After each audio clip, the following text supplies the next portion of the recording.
शायद आप general category से हो। हाँ। फर्स्ट ईयर में एक पहले साल में ही उन्होंने एग्जाम्स क्लियर किया। के अंदर मतलब इधर फियर तो होना चाहिए या फिर आपको इंटरेस्ट होना चाहिए कि मुझे इस फील्ड में जाना है, तभी मतलब हो पाएगा, और कमिटमेंट चाहिए।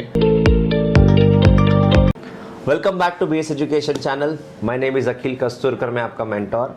आज जो अपने स्टूडियो में आए हुए हैं उनका ग्रेजुएशन बीए हुआ है और वहाँ से उनकी जर्नी स्टार्ट हुई और सबसे कम टाइम में एक फर्स्ट ईयर में एक पहले साल में ही उन्होंने एग्ज़ाम्स क्लियर किया।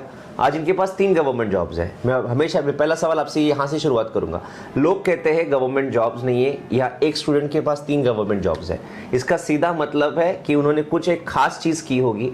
जो हमेशा बोलते कि कुछ ज़्यादा सीखा होगा, तो हम लोग हमेशा बीए स्टूडेंट्स को बोलते कि ये तो इनको कितना ही आता होगा, राइट। तो उनकी जर्नी कैसी थी, चलो जानते हैं। First of all welcome sir to the studio.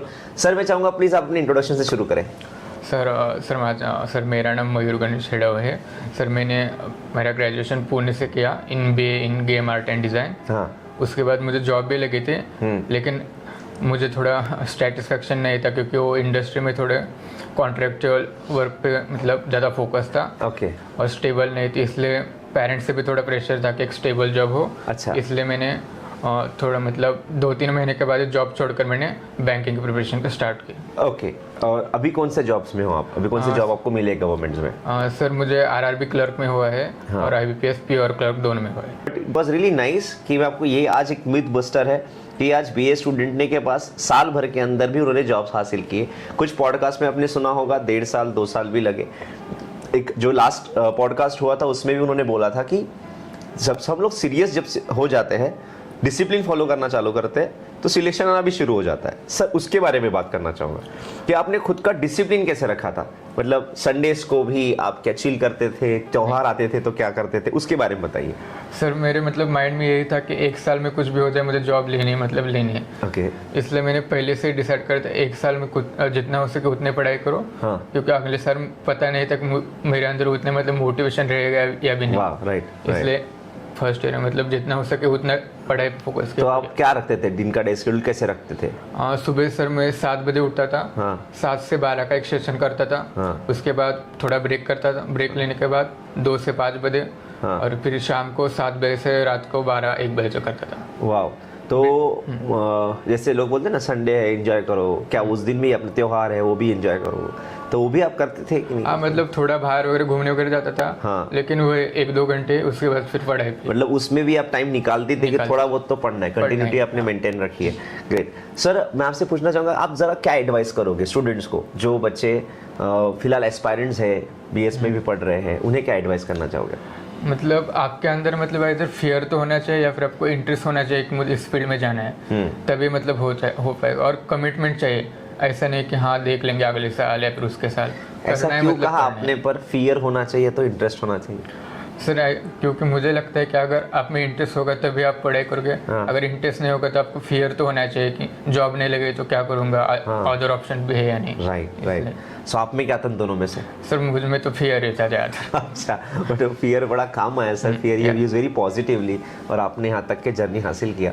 Sir अभी आप थोड़ा बताइए कि जब आप इसमें कंटिन्यू कर रहे थे तो कुछ डिप्रेशन मतलब थॉट्स आते हैं। हम लोग एक ही चीज़ कर रहे हैं तो लगाव हो जाता है, और जब लगाव होता है तो उसको खोने का डर आ जाता है। ऐसा लगता है कि नहीं हुआ तो क्या, ऐसे सवाल आते थे आपके भी? सर आते थे, बिल्कुल आते थे। हाँ सर, लेकिन एक माइंड में बैक ऑफ माइंड एक थॉट होता है कि नहीं हाँ कंटिन्यू करना है, प्रिपरेशन चालू रखने हैं, एक न एक दिन हो जाएगा। क्योंकि अगर हम खुद से ऑनेस्ट कर रहे हैं हम पढ़ाई, तो हो ही जाएगा। ऊपर वाला भी देख रहे हैं कि हाँ ये ऑनेस्टली कर रहे हैं प्रिपरेशन, मेहनत। लोग क्या कहते थे उस वक्त? शायद आप जनरल कैटेगरी से हो। हाँ। फिर क्या कहते थे सर? लोग तो कहते कि जनरल कैटेगरी से आपको 2-3 साल लगेंगे, होगा नहीं। अरे वाह। थोड़े से नेगेटिव मतलब माइंड में वो लोग भी मतलब भरते थे। हाँ, पर उनके घर में पेड़े भेजे कि नहीं भेजे अभी कि साल भर के अंदर करके दिखाया करके? तो वो भी अब खुश है थोड़ा।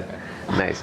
सो देखिए, ये जैसे अभी सर ने कहा कि सिलेक्शन, ये सारे मिथ है, ये हम सब बिलीफ सिस्टम में चलते। इसने कहा है जनरल कैटेगरी से सिलेक्शन नहीं होते, बीए बच्चे सिलेक्शन नहीं ले सकते, कि या फिर बहुत टाइम लगता है प्रिपरेशन को। ये सारे मिथ है। आप अपनी स्ट्रैटेजी बनाइए, प्रैक्टिस रेगुलर करिए, क्योंकि सिलेबस इतना बहुत खास नहीं है, बहुत बड़ा नहीं है, बट आप अपनी स्ट्रैटेजी बनाइए रेगुलर। आपने देखा होगा हर पॉडकास्ट में एक चीज़ हर कैंडिडेट बोल रहा है कि हम कंसिस्टेंट थे, हम रेगुलर थे, हम लोगों ने उसको सीरियसली लिया तो सिलेक्शंस तक पहुँचे। और यही एक ज़रिया है जो आपकी ज़िंदगी सेटल कर सकता है, ना कि कुछ एक वक्त।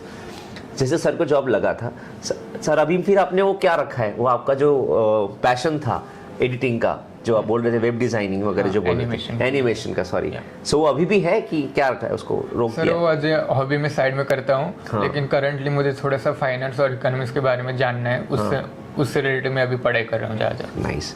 सो जब हमें एक ऐसा जॉब मिलता है जो परमानेंट हो, तो हमारी हॉबी जिंदा बहुत वक्त के लिए रहती है। जैसे कुछ बच्चे जिन्हें गिटार बजाना बहुत पसंद है, गाना बहुत पसंद है, बट लोग चाहते हैं कि उसको हम लोग प्रोफेशन बना लें। गलत नहीं है, बिल्कुल बना सकते हैं। अरिजीत सिंह को भी रिप्लेस किया जा सकता है या उनके साथ भी खड़ा रहा जा सकता है। बट जब हम लोग एक मिडिल क्लास फैमिली से आते हैं, सो मैं कहूँगा कि उन्हें सेटल करने के लिए आपको अगर वक्त लग रहा है सिंगिंग को अच्छा करने के लिए, आपकी कोई हॉबी के लिए, तो सबसे पहले आप गेट अ गवर्नमेंट जॉब। ऐसे मेरे पास कई एक एग्जांपल्स हैं। जिससे पहले वो पुष्कर सर जो आए थे, जिनके वीडियो वो cylinder boy to bank officer वाला बहुत हिट हुआ, तो उन्हें भी गाना बहुत पसंद है। But he always used to say कि पहले मुझे जॉब की ज़रूरत थी, he got a government job and now he can pursue his hobby also the way he is doing the same thing. मैं आप सबसे इतना ही अनुरोध करूँगा कि देखिए, चीज़ें अभी भी आसान है, आपके हाथों में विश्वास रखने की ज़रूरत है। विश्वास में कमी हुई तो सर हमें ज़रूर मिलिएगा। Thank you so much sir, आप आए आज और आज आपने इतना अच्छा बातें की। आपका वीडियो बड़ा शॉर्ट था बट बड़ा स्वीट था। आई होप इसमें से भी बहुत सी चीज़ें लोग सीखेंगे। और आपके wish you best of luck for the RBI assistant. जिनको देख के आए थे, आरबीआई असिस्टेंट ही थे वो, आज उन्होंने साल सवा साल के अंदर वो पोस्ट पे भी पहुंच गए। तो ये सब पॉसिबल है। Important is to keep your self positive and keep attached with your work. So thank you sir.